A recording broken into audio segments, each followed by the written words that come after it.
I mean, I was excited. I was nervous. Everything that you can think of. It was something that I was looking for many years. I had a bird that sold me a bird for $5, and that became my foundation breeder. Yep. I didn't want to use the beepers here because sometimes you bump into it. It's smaller sections, so you bump into it, and so that's.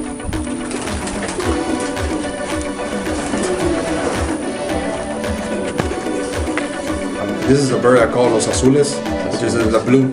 It's a blue bird. So this is the Golden King Revenge. This one was a full brother to the bird that it was at the Hoosier Classic. I was fifth going to the final race when the loft burned down. On the optional race, or the second win they call it, it was a $9,000 win. Basically, I like repeating. So when something works, I like to go with it again. Experience comes with time, and it's something in life that you cannot change. That's timing. Okay. So you learn that through the process. So Discipline. It's like any sport in life. If you want to be a pro, you have to act like a pro.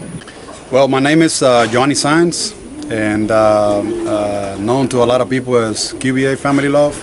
That's the name of the loft. Around the BGR, which is the Black Gold Race, in the Houston area. And so how I started in Pigeon many years back, when I was a young kid in Cuba, I got introduced into pigeons, and I've been in love with the sport ever since. Moving to the United States for a small period of time, I couldn't fly pigeons, but then back when I was 19 years old, I started over here in the Houston area with pigeons, and it's been at it. I've been at it ever since. I'm 43 years old now, and I still have pigeon ever since. But I started out in a younger age. My neighbors back in Cuba, they had pigeons, and I would go to their house and see them, how they fly the birds and everything. So that's how I became very passionate with the sport, and that's how I started pretty much back in those days. So how was your first race in club racing? Very excited moment. I was excited. I was nervous. Everything that you can think of. It was something that I was looking for many years. And when I was able to race for the first time, I couldn't describe the excitement behind it. It was really, like that night I couldn't sleep at all. To tell you the truth, I couldn't sleep. I couldn't wait for them to release the birds and let those hours go by just to to start seeing birds come in. So very excited moment. Yeah. Okay. At what age did you start racing? Racing. I was 19 years old 19? Okay. when I started racing here locally. But I had race birds in my younger age. Then when we moved to the States, I actually it was a small period of time where I didn't have race birds. Okay. I had pigeons, but not race birds. Yeah. And then I started, but then I was 19. That's the answer. When I started with pigeons that people didn't want. I started with pigeons that actually came from the pet store and all that stuff. Yeah. So, but then, like I was saying before, it was a gentleman that had a bird that sold me a bird for $5, and that became my foundation breeder. Yep. So I got to say, what I started with, there was the Milliman Jensen. Those were the base. Up to this point, we still got that family. That's where Blake come from. That's all the families, all of my silvers and all my stuff. Most of my stuff that is winning now, even at club and even a one loft race, it has a little touch of that family from 20-some years back. Way back, and you got that bird for $5. For $5. Yeah. Yeah, no pedigree on it. Yep. It came from, like I said, a gentleman in the club that used to fly, and he sold me that hen, and the rest is history. It just became really gold, So. Yeah. When I was wanted to build a flying loft, not too big, not too crazy. I just wanted to do some small sections, so I did a loft that is 14 foot wide by 36 long, and It's got a hallway about 4 foot, and then each section is 6 by 10. 6 by 10. Okay. Yes, and then this outside platform is just basically for us to walk on it, to control the birds, and also for landing. Okay. I found out that once I did this loft, my whole mind changed about the BGR. So the birds do a lot better here as far as landing, trapping in, and everything. We don't ever have or lose time on the birds on race day. So once they go for landing and they land, they're in within a second. Okay. So, and then, so anyway, I wanted to do a loft that is, it was not too big, but then at the same time, it was comfortable for everything to move the birds around from one section to the others. I wanted every sections to be the same, so I can move them from one section to the other. They won't really know too much of a difference, you know. Right now, if you would say, they're darkening right now. So right now, we don't turn on no lights for them at all. Natural. Okay. And here in Texas is a little bit different. Either you can't run too much of a light because they'll start molting right away, or if you do darkening, like right now, you can do darkening and they're not gonna go through any molt at all. Okay. So I just do natural. Natural. Instead. Yeah. All the way. All the way. Okay, I see. And young birds, when we were getting ready for young birds, then I start turning on the lights and just getting them into the light system. But then I go darken them. I just go natural too. After that, I go natural. When do you start the lights on? Right when you wean them? Right now, I can't turn it on because my old birds. Yeah. So right in May, we'll turn it on from May to July. Okay. And then we keep it on almost every night. We keep it on.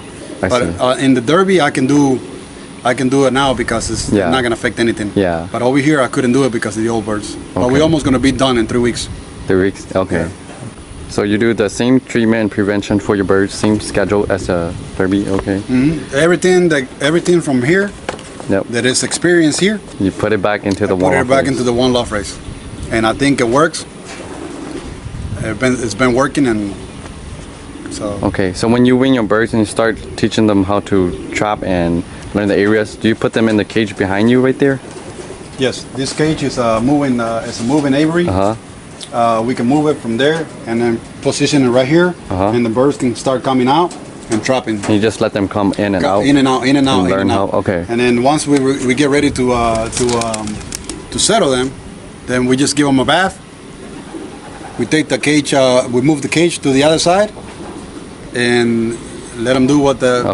And then normally we don't lose any youngsters. How long do you teach them that before you? I give them about a month. About a month? Yeah, about a month going in and out. Just to the aviaries and going through the trap, in and out. And then first I'll open the bob traps and let them be free, in and out. And then after that, then I'll let them go out, and then they have to go through, in. Okay. So. And then after that, you let them out to fly, and then do you flag them or do you just let them be? No, at first I just let them fly on their own.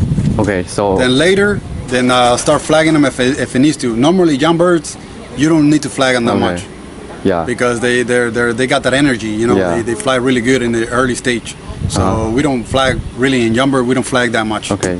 Sometimes we just put the flag so they know that they can't land. Okay. Yeah, but it's not that we're over here flagging them, you know, to make them fly. Do you let them out once a day only for your young birds? Twice. Twice? Yeah, if they go on the road, they train in the evening. Okay. So they loft fly in the evening, they go on the road in the morning. When they don't go on the road, they loft fly morning and evening. Okay. So it's just a little different program. And how long do the old birds and young birds have to fly for?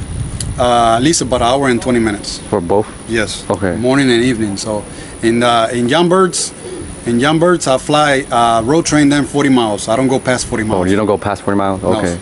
Yeah, I go farther, but then my regular training routine is 40 miles. 40 miles, that's where you go the most? Yes, most of the time I go to that distance. Once the race season starts, I stay at 40 miles. Okay, that's good. I stay at one point. Good to know. Only. And then they fly about 40 miles. They can do anywhere from 51 to less than an hour. Minutes. They come in, they drop in, they get their feed in the in the morning. Evening they loft fly. Okay. And they fly for an hour and 20 minutes in the evening. When do you decide when they're ready to go on the road? Once they're doing the route, once they're taking off, once you don't see them, they're flying really good, sharp. You know, the birds are flying, 3-4 miles away from here. And that's when that's when you know they're ready to go on the road. So you'll start them early too if they're ready, or is there like a certain time, like a month away from About race a month, day? a month and a half. Okay. They should be just about a month and a half, and most like about a month and a half, they should be ready to go on the road. Oh, from the age, their age, or Not their age, no, from a month away from the race? Yes. Okay, okay. Yes, when you start law flying them, about a month and a half. Okay, I see. And they should be ready to go on the road, to start training, road training. All right. Yeah, but they got a route. Yeah, They got a route. Yeah. They got to be able to fly and give you at least about an hour on the winds flying, not just landing on anybody's roof or anything. They got to be flying. Yeah. So they're flying 1 hour, you're good to go. So this is the race loft.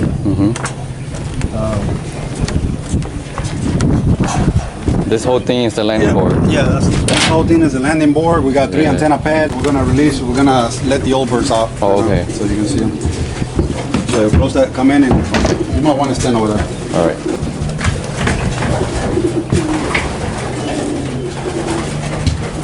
So so for your personal birds that you fly, you use box perches for all of them, huh? Yes. You think there's a difference, right? No, not really. No, not really? I just wasn't too. I didn't want to use the B perches here because sometimes you bump into it. It's a smaller section, so you bump into it, and so that's. So no difference between. Yeah, but as far as the birds perching. Okay. Yeah, I think B perches are easier to clean. Because I think the box perches, it makes the birds more territorial or something. Yeah, it does. It does. Okay.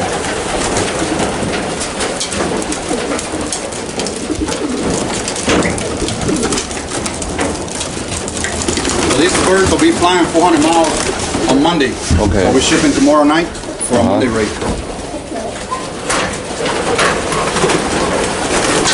And they'll go to 400 miles, they'll go to 500 miles, and they'll go to 600 miles straight. So 3 weeks in a row. So you send all your birds? All my birds. All your birds. Okay.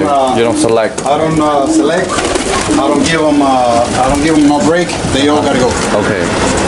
They go every week. If they're strong and healthy enough to go, they gotta go. Okay.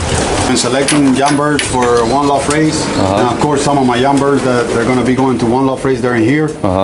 And I'll bring them into the loft. I'll let them settle in for a couple of weeks, and make sure that they're eating really good on their own. They're fighting everybody else out before I send them to one loft race. So I don't want, if the youngster can't make it here, it's not gonna make it in the one loft race. Okay. So, and normally sometimes I'll throw them in with older cocks. Okay, the older because cock. they bust around and they beat them up and stuff like that. I like that because I want the young bird that can actually survive all that, because when they go to the one loft race, they got it hard. It's not. Okay, so you're saying a young bird that can fight back an older bird is a good bird. Well, not technically, but at least they're gonna be able to do that in the one loft race when they get there, and there's a bunch of older pigeons in there, and it's also pigeons get shy. When they go to the one loft race and they see that many bird in one section, they might not want to eat or drink water, or they get a little, just put they're just to the side a little bit, like scared or whatever, so. You want them to go through the experience before. So, in other words, you don't take them out of the nest bowl, put them in a shipping box, and send them to the one loft race. Okay. That's what I recommend. I recommend that the birds are eating real good on their own, and all that good stuff. That's why I also do too, and I wait until they're a little older too sometimes, like maybe 3 months. Right now I don't do it, but you know what I did before? In my other loft, I used to teach them how to trap. Oh yeah, I was thinking if I should try doing that too. Yeah. I used to show them the trapping system. So that way, when they go to the one loft race, they know how to trap right away. So I used to do that too. Here I'm not doing it, but all these jumpers, they go out, they know how to go out to the aviaries, they go take a bath, they do all these processes the same way as the other ones, and they just did the trapping system. We got to move the aviary this side, and then right now we're racing. Now we're not doing trapping, but they learn how to do the process. They know how to go outside and then come back into their section and everything. Yeah, they know the process. So we'll teach them all that. We'll do all that before we send them to the one-off race. And the watering, you do the same thing as the one-off race, same scheduling? Yeah, but right now they're just on plain water. Plain water? Okay. Yeah, don't give them nothing. I don't give them electrolytes. But once they start racing? Once I wean, the young birds that are in here right now, they're just natural as they can be. Okay. Yes, I don't give them nothing. I don't give them supplements. I don't give them no vitamin, no nothing. These are my young birds going to the one-off race. Mm-hmm. Yeah. Okay. Now, when this will be for racing, but when we start doing the racing process or training, then we'll get them on schedule too. Okay. Yeah, but right now they're just on plain water, and then they get feed. But then they do get some stuff on the feed. Okay. Yeah, like all the stuff that we give them, probiotic, all that.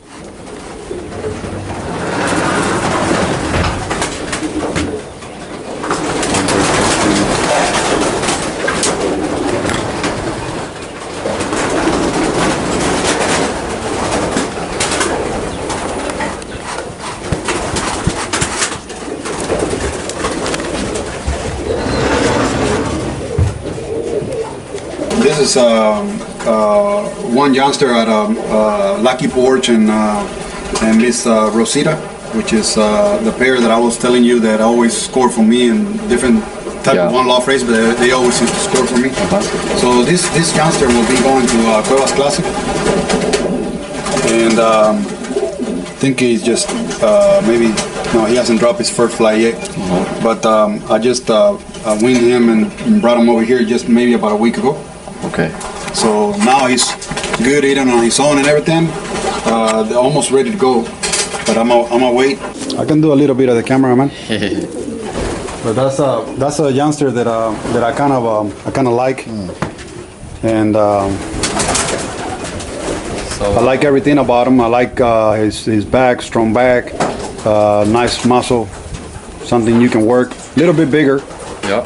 Yeah, but that I had before a full brother to that one scored for me in the first drop at Cueva. So I keep sending out of the same mating and the same family, and they always seem to do well. Even nephews. So off their sisters and stuff like that. They're a little bit splashy. Do you look in the eye for anything? No, Okay. I don't see. I can't see nothing in the eye. Okay. But Do you care about the vents? yes. Very tight? Yeah, I like them to be tight, but I also seen a lot of. I got some of the Dykstra pigeons. They're not too tight in the vents, and they're really good Yeah. pigeons. Some birds, they're not tight, but They're still not. do good. Yeah, the Dykstra pigeons are not too tight in the vents. What about the form? Do you look at that? A little bit? A little bit, yeah. Okay. But yeah, the tail, definitely you want it to go down, right? Yes, or stay. Stay. Yeah, I don't want them to go down. I think if they go down, it's like the same way they go up. Oh, So I like it to be balanced. so just straight? Yeah, Okay. going down, I don't think it's balanced. Okay, really? I thought that they're was just- like strength. Strength, I don't know. Yeah. I personally like it to stay straight. Pintail. Yeah, but like the level, Yeah, like that. how it goes down a little bit like this? Yeah, some birds just go completely down. Yeah, oh, you don't want those. Okay. Okay, I see. Come back in here. Got it. And I got some that are gonna go to the Texas Test for cash too, but they're not ready yet. I just brought them in here maybe 2-3 days ago. Okay. So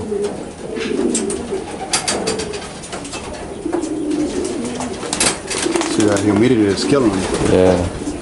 So do you usually just let them out anytime or when you're up or? Oh, they're gonna fly. I'm gonna put a bag outside. Yeah, but what time do you usually let them out? Is it Early. Early? Okay.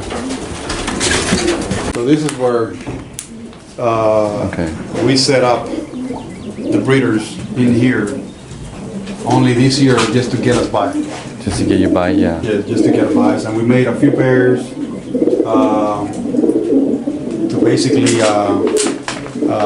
be able to breed some youngsters for one love race. Do you like breeding like this more or No, open? Oh, I am actually a big believer of pigeons breeding in individual cages, but also having access to sunlight and aviaries where they have more space. And open space for them to fly? Yes. Yeah, okay. So the way I have them here set up right now, to me, is not healthy for the bird. Oh yeah, for you? You think it's not healthy for the No. birds? Okay. No. And like I said, it's not my cup of tea. It's not what I like. But this is the only option that we had. It was either this or not breeding any pigeons at all. Oh. And wait till 2025 because we don't have no breeding loft. Did you used to breed over there at your flying loft? I used to have a breeding loft, but I destroyed it to make a you new destroyed one. So it, I'm working okay. on that process right now. Oh, I see. But yeah, that's what we pair up a few pairs, and we got some youngsters. Not many. I haven't banded a whole lot. When you start breeding them, do you give them anything? Yes. Before you pair them up, do you treat them for anything? Yeah, we like treat for salmonella. We treat for give them deworm them. Deworm them? Yes, and respiratory. We treat them for all that before we even start breeding. Okay. I never vaccinate them before. Oh, really? No, before start breeding. For the breeders? No. Okay. But for the young birds you do? I vaccinate the young birds, but not when I send them to one loft race. Oh, yeah. Yes, I found out that they have to me, anybody else, could be different, but to me, they have better immune system when they're not vaccinated than when they're vaccinated. Okay. So, and eventually at the one loft race, or at least to the ones that I send, I know that the handlers going to vaccinate them right off the bat. Yeah. So they get their vaccine. Whatever their vaccine is there, that's what they get. Okay. And I hardly get any call from any of my the one loft race handlers to call me and say, hey, I lost one of your birds because it got sick or whatever. But Okay. in the last 2 years, I don't think I had too much of any bird sick in a one loft race myself. Okay. As a breeder. So how long would you treat them for before breeding? I start off with warming them, deworm them, and then after that, then I go into respiratory and salmonella, and I do about 10 days. 10 days? Yes. And then after that, I give them probiotic and all that stuff, and I do a little bit of canker treatment too. Okay. So, Then canker treatment is for 10 days too? around 7. 7? Okay. So, and then after that, I think I think they're clean enough, and then it should be good. Should be good. Okay. I'll wait maybe about a month to pair them up. Okay. After that, just kind of clean them up a little bit, and I do that process right after breeding too. Oh yeah. So right after breeding, before they go into the molt, before they go into heavy molt, Yeah. then I clean them up, and then before breeding, I clean them out again. Do it twice a year. Okay. Yeah. So once they start breeding, do you give them any vitamin in the water, and the minerals? water. Normally in the water, I don't put nothing. Okay. Just regular water. But doing the mix, I put my castle products, breeding products. I put probiotics. I put all the stuff in the mix, and then they get it. They feed it to their babies. Okay. So they get that almost daily. Daily? Yeah, Okay. because it's in the feed. Okay. It's mixed in with the feed. Yeah. So one time I do the red buckets of feed. I do one mix of that. Yeah. So one mix of that, and then I might do one on and one off. One on and one off. So meaning that one will have all that stuff on it. Then the next bucket, and then one bucket of that it lasts maybe a couple of days to feed. Oh yeah, I kind of do the same too. Yeah. Like you. So then the next bucket won't have anything. Yeah, just regular plain, feed, yep. plain. And then the following bucket, then they'll have it again. Okay. And then I put oil and all that stuff on Yeah, there yeah. too. So, and the baby grow up just nice, but like I said, I think they're a lot nicer when they got more space and everything. They go through less stress and everything. So. Okay. Yeah, but that's like I said, and these cages are not too small. I think they're 30 inches by 2 by 2. So, but we had to get something set up. Like I said, it was either that or not getting any breeding at all. So we had to get something set up, and we set it up like this. So. Did you get these from?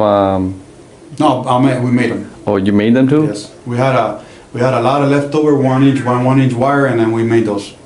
Oh, yeah, so because Tony's looks almost identical. Yeah. Yeah, because of the wire probably. Okay. But yeah, no, we made them. And then right in here is too close, so I think by the end of this month I gotta be done finished. Yeah, it's kind of hot in here too. Yeah, hot. Yeah. Yeah. So it's because it's not too much ventilation, so Yeah. we keep this door open in the morning and during the day, so the birds have some ventilation. But I'm almost gonna be done. Yeah, temporary. It's temporary type of deal. So Can we see some of your favorite birds in here? Not your best, but your favorite. We'll see your best after. Your best breeder after. You have any favorites in here? yeah, sure do. Sure do. It's quite a few of them. We can see some of them. Yeah. Okay, so let's say, okay, for example, right now, let's look at this bird real quick. Okay. He's really, really, and it's something that I basically created myself. So I know your birds. You have a lot of the Porsche 911s, right? I do. And you still have some of your mailman stuff. Yes, and this bird right here in particular, this is a bird I call Los Azules, which is the blue. It's a blue bird. So he is he is very special as far as his children's. They're really, when it comes to clock, for me, is they're always clocking for me. This is the father to the one that I was telling you that I resettled from California and from Florida. Okay. So he's the father of that. But this year, along with a hen that is kiddo and porch, he bred a second national lace pigeon in the United States. Yes, also here at the club level, all his children's are basically clocking monsters. They just always in points. Any hen that you put them on. So. And what is he? What fly? He's actually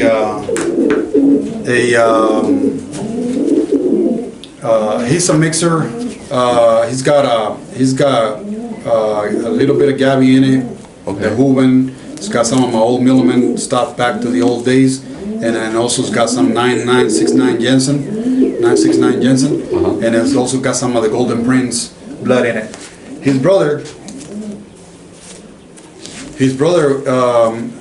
he is actually brother to a bird that won me $35,000 in the pigeon race, in the one love race, and this one went to compete, and in the same race, he did not win money, but it was a bird that made it all the way through.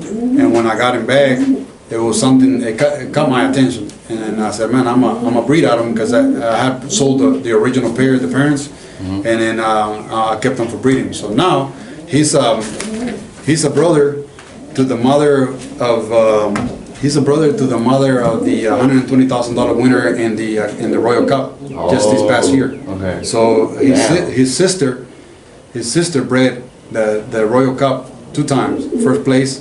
Damn. And then made it with the Prince Porch stuff. Okay. So made it with the 911 Very stuff. nice. Yeah. So this is a bird that is it's been breeding really good for me. So yeah, very strong bird, nice, and I like him a lot. Like I said, he breeds to any hen that you put him with, always give you good results. Yeah, I like those type of birds too. Yes, it's Because you can work around with them a lot more. This is Nesme's sister right here. And she's being bred to a grandson of Pesquero. So that it was, and then this is actually his brother that bred. His brother was a $35,000 winner right next to him. This is a full brother to him. This one, and this one won for me a few years back at the Flying D on La Race. So he was first place.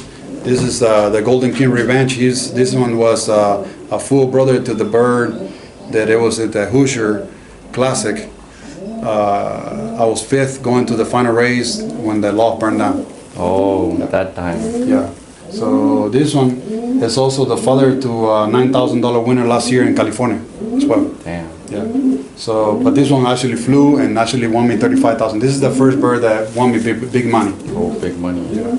So you're working with both siblings to these family birds? Yeah, I got him, his brother, and his son that flew the California Classic and won $9,000. So I'm working with that family and crossing them over into the kiddos and the porch. Okay. Because it seems to work. Yeah. So we just keep trying.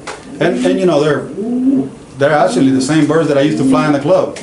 Oh yeah. So now they're being crossed and then sent into the one love race and they're doing good too. Do you think club birds can win in one love race too? Yeah, definitely. That's why I think too. A good pigeon can win anywhere. Yeah. This is nice too. Yeah. Yeah, I like to go around handling birds from the best birds and best people, so you can tell what type of birds feel like, so you know how to pick or select birds too. Yeah. But also, of course, the bloodline also matters. Of course. Yeah. Yeah. Also his children too. They always collect pretty good for me. So you know it's the family. Pretty much some of the stuff I started out with, and we continue to work with them, you know. So this is his son, which is he flew in the California Classic, and he was on the optional race or the second win they call it. He was a $9,000 winner. This one. Okay. And this one is first cousin to the one that won the Royal Cup. They're first cousins. So the same family, but inside of that cup. The birds do good there. So that one flew in the California Classic. And then the other cousin, which is a daughter to this one, is the one that I brought back and I'm flying as an old bird. Yeah. So, what do you think of sending birds to Cali? Is it a tough race, hard race? You want smart birds? Fast race? I don't know if I would say tough or anything. I'd just say that it's just another good race. Another good race. And then if it's a good race, whether if it's 1,300 yards, 1,500 yards, 1,400 yards, 1,600 yards, who cares? It's a good race. So I like sending to good race. Yeah. Yeah. So that's I sent last year and I had a fourth in average speed. And then I had one of the birds in the first drop, and also when we went to the second win, he won me $9,000. So I did pretty good out there last year, and then so I just try some of the same stuff this year to see what happens. You know, to see if we are able to do good. Yeah. So I brought him back. And I said, you know what? I'm just gonna breed them. So what I did is I took a daughter from her, more like a three-quarter kiddo, a daughter from her, which is that one, and then this is the parent to the second national lace pigeon, right? So I took a daughter from her. This hen came from A-Stack, Ramiro A-Stack. Yeah, he sent me that hen. And then, so she's a kiddo porch, and it has a little bit of Armando bloodline in it. Yes. And then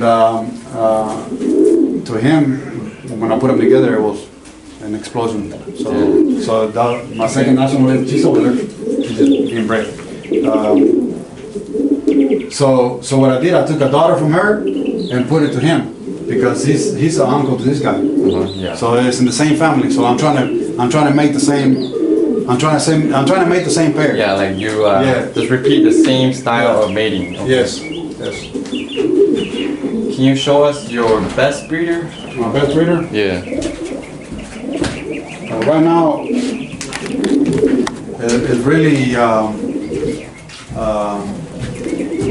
don't know. I guess if I would have to say, I gotta say because one thing or the other. But anyway, this is I'm gonna go with them. Okay. So this is I'm watching. I'm touching your babies. He don't ever raise his own babies. You know, they always get faster on. You know. So this is my Prince Port USA, and this is the grandfather to the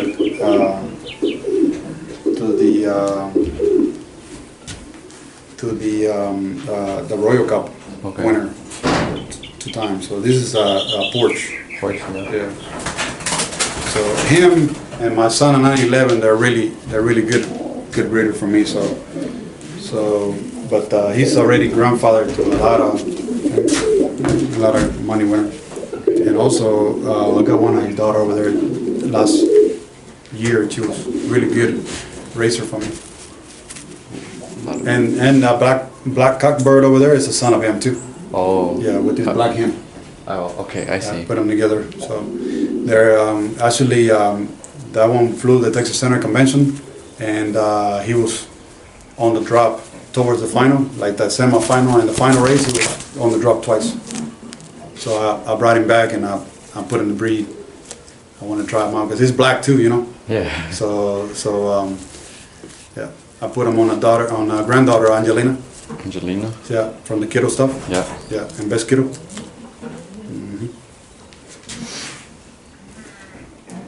Strong tail.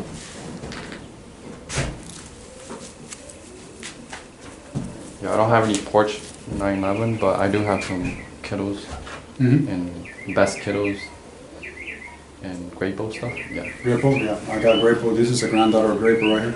Oh yeah. Thank you. So when selecting a young bird for a one-off race, what do you do? What do you look for? You know, basically, I like repeating. Like, so when something works, I like to go with it again. So, but as far as selection, definitely like a bird that has a lot of conformation, that has a great balance. Their body. I don't just send the pigeons because it's out of the center pair. But then if I don't like the way the pigeon handle and the hens, then I don't send it just because it's out of that pair. Okay, you gotta like it. I gotta like the bird. I gotta